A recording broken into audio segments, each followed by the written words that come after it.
अस्सलाम वालेकुम नाज़रीन, welcome to economy in focus. मैं हूं मोना आलम। इस वक्त हम जानते हैं कि मईशत में, नेशनल इकोनॉमी में कुछ ऐसे अहम इंजन हैं जिनकी हम लोग बात करते हैं और जिनको अंडर फोकस आना जरूरी होगा किसी भी इकोनॉमी की ग्रोथ के लिए। And same applies for Pakistan. हम जानते हैं कि नेशनल इकोनॉमी की ग्रोथ के लिए एसएमईज का जो किरदार है वो अनपैरेलल्ड है, क्योंकि मैसेज को एम्प्लॉय करने में एसएमईज और कॉटन इंडस्ट्री की जो अहमियत है वो यकीनन ज्यादा है। हम ये जानते हैं कि इसी वजह से एसएमईज की जो प्रोटेक्शन है वो सीख की जाती है चेंबर की तरफ से भी। मुल्की चेंबर्स भी इसमें अपना रोल अदा करती हैं और स्टेक होल्डर्स भी सिमिलरली जो है ये बात आगे प्रोपोगेट करते हुए नजर आते हैं। पाकिस्तान की सोशो इकोनॉमिक डेवलपमेंट में भी ये जो किरदार है ये हम देख सकते हैं कि एसएमई सर्व करती हैं। लोकल इन्वेस्टमेंट जब मुल्क में आएगी तभी उससे भी फॉरेनर्स जो है वो भी टेक हार्ट कर पाएंगे, अपने हार्ट ले पाएंगे और इन्वेस्टमेंट मुल्क में कर सकेंगे। पाकिस्तान में डायरेक्ट इन्वेस्टमेंट हो सकेगी, जो कि एफडीआई के नंबर्स हैं हमेशा हमारे लिए एक सवालिया निशान और एक मैटर ऑफ कंसर्न रहे हैं। World Bank has gone to the extent of saying कि एसएमईज की प्रोडक्टिविटी लार्ज एंटरप्राइजेस से भी ज्यादा है। पाकिस्तान के लिए अगर बात करते चलें, परसेंटेज वाइज कंट्रीब्यूशन को डिस्कस करें,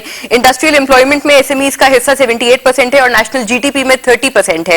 लिहाजा इससे भी ये जो अहमियत है या जो ये रोल है एसएमईज का हमारी मुल्क की मईशत में वो बहुत ही बेहतरीन तरीके से हाईलाइट होता है। और स्टेक होल्डर्स का व्यू ये है कि ऑल्दो इंटरेस्ट रेट्स इस वक्त बार बार स्लैश होने के बाद से एक अच्छे सिनेरियो में हम आ गए हैं और इस मामले में हम अपने रीजनल कंपेटिटर्स से कंपेटिटिव हो गए हैं। रीजनल कंपेटिटिवनेस यकीनन हमने हासिल कर ली है, लेकिन जो फाइनेंस अफोर्डेबल होने के बाद एक्सेस टू फाइनेंस है उसमें भी हमें सिमिलर किस्म की फैसिलिटेशन जो है वो सीख की जा रही है from the stakeholders SMEs की तरफ से। और जरूरी समझा जा रहा है कि इस बात को भी यकीनी बनाया जाए। हम जानते हैं कि एसएमईज के तमाम जो इंपॉर्टेंट स्टेक होल्डर्स हैं उनकी मीटिंग हमने देखी थी पिछले गुज़िश्ता रोज some days ago State Bank के ऑफिशियल्स के साथ, और उसमें भी हम जानते हैं कि कुछ अहम फैसले सामने आए थे। वो भी डिस्कस करेंगे कि कितने फैसिलिटेटिव रहेंगे एसएमईज के लिए। दीगर एस्टैब्लिशमेंट्स को भी जो कि स्टेट बैंक की तरफ से सेटअप की गई हैं उनको भी वेलकमिंग देखा जा रहा है फॉर एसएमईज, जैसे कि micro finance funds, mortgage financing और the warehouse receipt financing system. Similar heart लेकिन स्टेट बैंक की तरह हम जानते हैं कि दीगर बैंक्स जो कमर्शियल बैंक्स हैं उनको भी लेना पड़ेगा ताकि ये जो बात है ये एंड यूजर तक या फिर जो एंड कंज्यूमर है उन तक ये चीज पहुंच सके।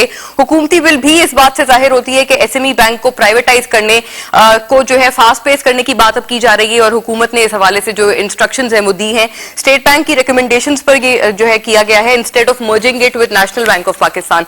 लिहाजा हम जानते हैं कि ये इकलौती एक लॉस मेकिंग ऑर्गेनाइजेशन है जिसको प्राइवेटाइज करने में फास्ट पेस इख्तियार करने की बात हो रही है। इससे भी ये विल सामने आती है कि एसएमईज को प्रमोट करना है। अदर देन दिस हम जानते हैं कि मईशत में कुछ अहम जो डेवलपमेंट्स हैं वो इस वक्त सामने आ रही हैं, जैसे कि 1 अक्टूबर को 3rd achievement awards by president of Pakistan जो है वो होंगे, ताकि किसी भी शोबे में किसी ने भी जो नुमाया खिदमत अंजाम दी है या जो नुमाया कारकर्दगी है उसको एक्नॉलेज किया जाए।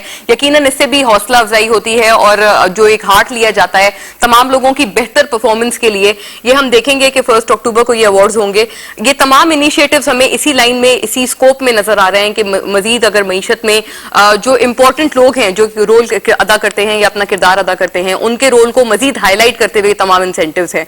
हम लोग इस हवाले से अपने जो गेस्ट्स हैं, मेरे मोअज़्ज़ज़ मेहमान, उनको शामिल करते हैं गुफ्तगू में।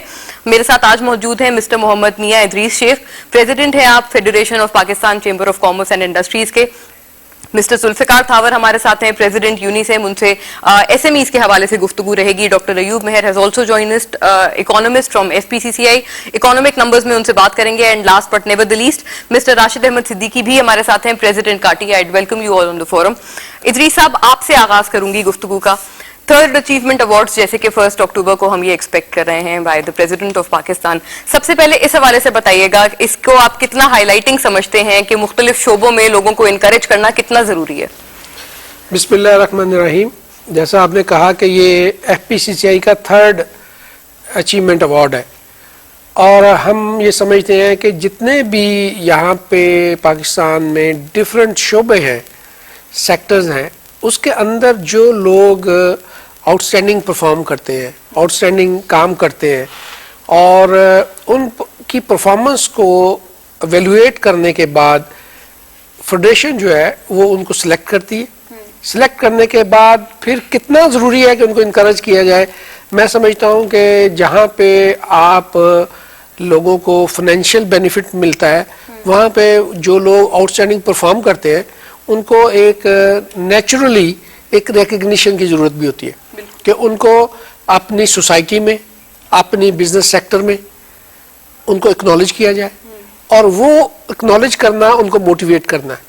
और फिर वो जो लोग जिनको एक्नॉलेज किया जाता है या जिनको अचीवमेंट अवार्ड्स दिए जाते हैं, वो एक किस्म के रोल मॉडल होते हैं हमारी सोसाइटी में बाकी जो लोग हैं उसी सेक्टर में या उसके अलावा उनके लिए, ताकि वो लोग जो है उनको देख के ये सीखे कि इन्होंने जो अचीवमेंट्स किए हैं उनके सक्सेस फैक्टर्स क्या है, किन चीज़ों से वो गुजर कर ये अचीवमेंट उन्होंने की है, और वो रोल मॉडल, वो ट्रेनिंग, वो मैसेज बाकी लोगों को भी पहुंचता है, जो कि मैं समझता हूं कि बहुत इम्पोर्टेंट है आगे बढ़ने के लिए।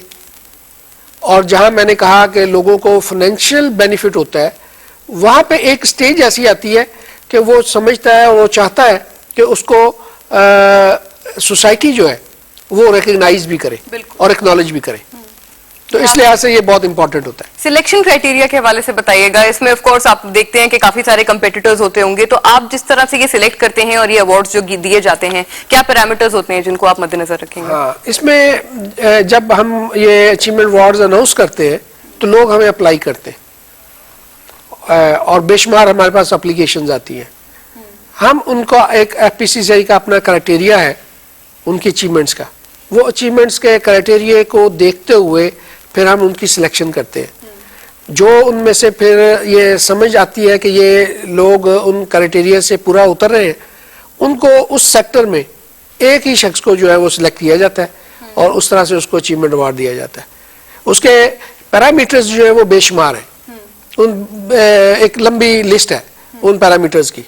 उनकी एक्सपोर्ट क्या है, उनकी कंट्रीब्यूशन क्या है सोसाइटी में, उनके टैक्स पेमेंट क्या है, उसकी उनके जो एम्प्लॉयमेंट क्या है, ये सारी जो उसकी इकोनॉमिक अचीवमेंट्स हैं, सोशल अचीवमेंट्स हैं, वो सारे क्राइटेरिया को देखते हुए कि उन्होंने अपने सेक्टर के लिए, पाकिस्तान के लिए क्या उसमें आउटस्टैंडिंग परफॉर्म किया है कि हम उसको एक्नॉलेज करें, तो वो उसको वो देखते हुए हम उसको सिलेक्ट करते हैं। Very true. जो और ये सारा बड़ा ट्रांसपेरेंट होता है और इसी वजह से ताकि लोग जो हैं वो इसको मोटिवेट हो सके और देख सके और उसको जो है वो उस तरह का बनने की कोशिश कर सके। Yes, absolutely. अच्छे बैकअप के लिए ये भी जरूरी है कि ट्रांसपेरेंसी भी इंश्योर की जाए, जो कि तमाम जो क्राइटेरियन है उनको हम लोग ख्याल में रख के या उनके पैमाने से, उसके पैरामीटर से उनको जज करके ये चीज हम लोग यकीनी बना सकते हैं। जुल्फिकार साहब, हम लोगों ने SMEs की बात की। SMEs के लिए आप लोगों की जो सबसे पहले जो मीटिंग हुई थी स्टेट बैंक के साथ, सबसे पहले उसके हवाले से बताइएगा, क्या हाईलाइट्स थे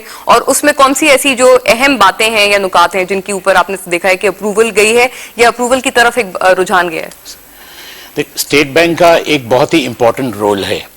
it is a sovereign body और State Bank since a very long time you know they are focused on the SME sector. उन्होंने अपना एक अलग डिपार्टमेंट बनाया हुआ है, SME एंड हाउसिंग।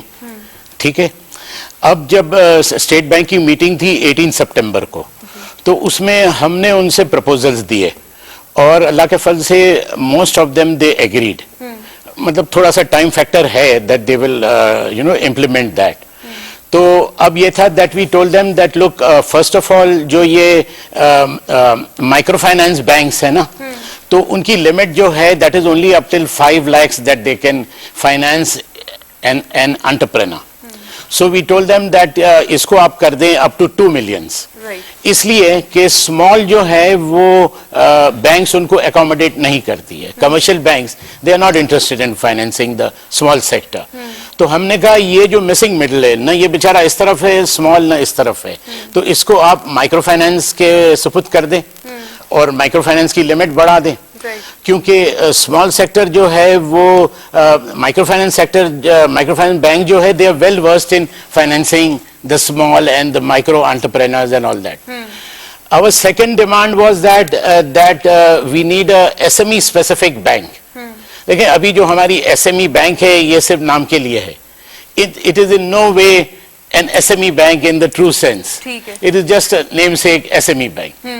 और इसका बेचारा ये बैंक भी बेचारी मैं इनको कहूँगा because it has been in losses and it has been in terrible turmoil. तो I told them put the SME bank in professional hands, इसको आप अच्छे hands में दे दें और इसको SME specific बैंक बनाएं।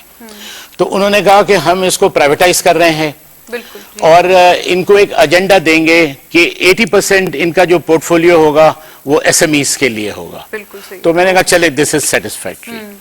Then we told them that look the EXIM bank, जी एग्जिम बैंक, आज हाँ। 15 साल हो गए हम इसका सुन रहे हैं।